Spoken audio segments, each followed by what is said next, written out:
Hey, salut, c'est QB, on se retrouve aujourd'hui pour une nouvelle vidéo unboxing.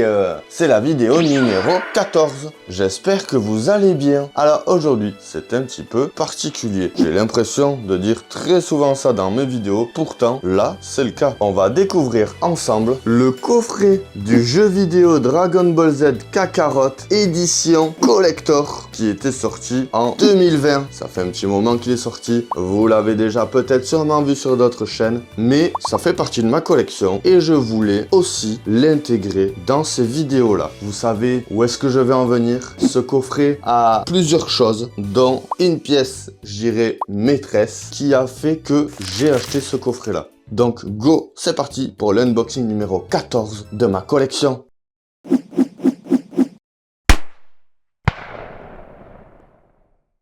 Du coup, on peut voir qu'il est quand même relativement magnifique, avec un joli Goku prêt à l'ancien combat, estampillé ici PS4. Et on peut voir ici en bas qu'il y a écrit Bandai Namco. Sur le dessus, Dragon Ball Z Kakarot. Assez stylé, simple mais efficace. Sur le côté, la même chose, Dragon Ball Z Kakarot Collector's Edition. Et derrière, on a un petit peu le détail de tout ce qu'il y a dedans. On sait que l'on va pouvoir retrouver évidemment le jeu avec le Season Pass. D'ailleurs, je ne l'ai jamais utilisé. Un steelbook qui permet de ranger son jeu dans un étui différent, plus joli. Il y a aussi un artbook, vraiment pas mal du tout. Il y a la map du monde aussi. Et il y a la pièce maîtresse. Ce pourquoi je vous propose l'unboxing de ce coffret collector aujourd'hui. La figurine exclusive à ce coffret-là. Allez go, c'est parti, on s'ouvre ça. Alors on peut enlever, hop, le premier étui. C'est quand même une très grosse boîte, un très gros cadeau. Hop, on enlève le couvercle, la petite bande en carton et on peut découvrir directement ce magnifique, vraiment c'est très beau, l'artbook du jeu avec cette couverture un petit peu marron comme ça et le doré partout avec le Shenron au milieu. Vraiment ça c'est très joli, ça me plaît beaucoup. C'est pas très utile mais c'est très beau. Sur les premières pages, on peut voir qu'il y a comme un arbre, j'allais dire généalogique, mais c'est plutôt pour nous expliquer les liens qu'ont les personnages les uns avec les autres. Vegeta est l'ennemi de Goku sur cette page-là. Tous les liens qu'ont les autres personnages avec Goku, tous les liens qu'ont les autres personnages avec Vegeta. On peut le retrouver sur plusieurs pages évidemment, suivant les différents combats majeurs de Dragon Ball. Goku Super Saiyan avec les personnages qui gravitent autour, Frieza avec les personnages qui gravitent autour aussi. Là, on continue avec Goku, Gohan, les deux personnages principaux contre Cell. Ça nous décrit les liens qu'ont les personnages principaux avec les personnages plutôt secondaires. Et là, évidemment, on passe aux illustrations directement tirées du jeu des personnages. Goku normal, Goku Super Saiyan. On peut le voir donc dessiné ici et en version jeu vidéo là. Le Super Saiyan 2, le Super Saiyan 3, le Goku Yardra aussi. Vraiment pas mal du tout. Voilà le différent Gohan, toutes les formes de Gohan finalement. Et on va avoir ça avec pas mal de personnages. Ici on a Vegeta par exemple. On va avoir du Piccolo aussi. Ensuite on a un guide du monde tout simplement avec les différents lieux iconiques de Dragon Ball. Voilà. Donc en dessous, on a la map qui est vraiment pas mal du tout, bien protégée dans son plastique. Elle est dans un papier un petit peu cartonné. Voilà, c'est un élément qui ne m'intéresse pas plus que ça. Mais si j'avais eu ça quand j'étais gosse, mais j'aurais passé pareil des heures et des heures à regarder ça et à regarder le moindre détail. Donc sympa quand même. Ensuite, on a évidemment le jeu, donc sur PS4. Et ici, le Steelbook.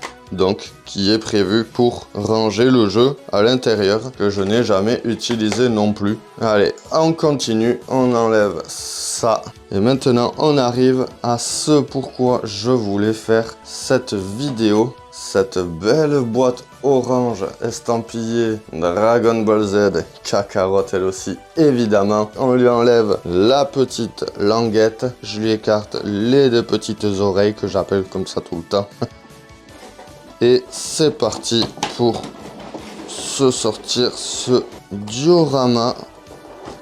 Tac. Donc je l'ai déjà ouvert évidemment. Il y a une, deux, 3, 4 pièces différentes. J'assemble tout ça et on se retrouve dès que c'est fait.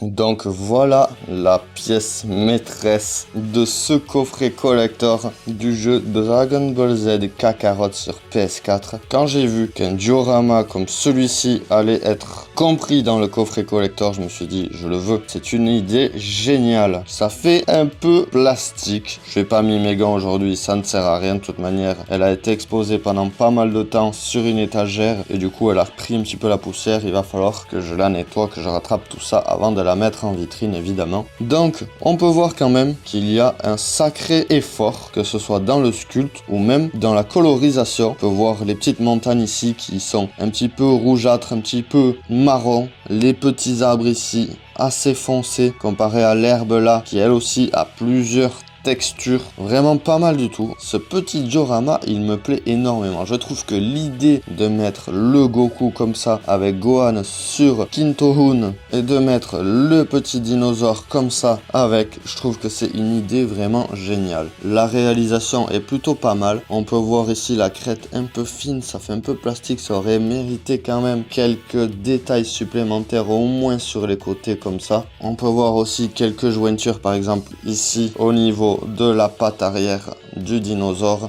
On peut voir ici derrière la capitale de l'Ouest.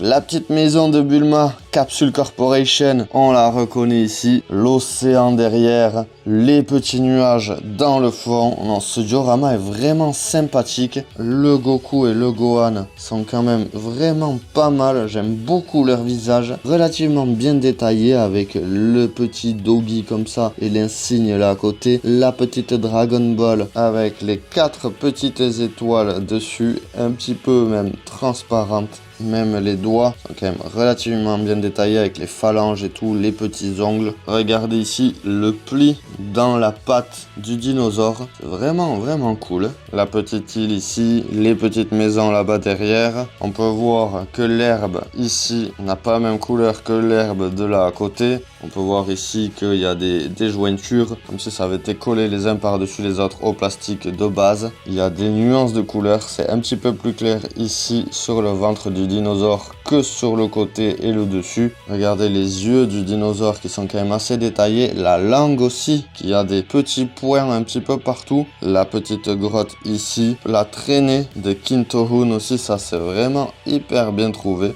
Rien que pour cette idée-là, je trouve que cette édition collector de Dragon Ball Kakarot est vraiment super cool. Voilà donc ce que contient l'édition collector du jeu vidéo Dragon Ball Z Kakarot. C'était plutôt pas mal, je sais pas ce que vous en pensez. Je me souviens plus exactement du prix auquel je l'avais acheté. Il me semble qu'il était dans les alentours de 200-250 € quand même, mine de rien. Donc c'est pas donné du tout, mais au moins on a une très belle figurine, un très beau diorama à mon sens. N'hésitez pas à liker, partager ou même commenter la vidéo si elle vous a plu. Je vous remercie à toutes et à tous de l'avoir suivi et je vous donne rendez-vous dans quelques jours pour de nouvelles vidéos. Ciao ciao!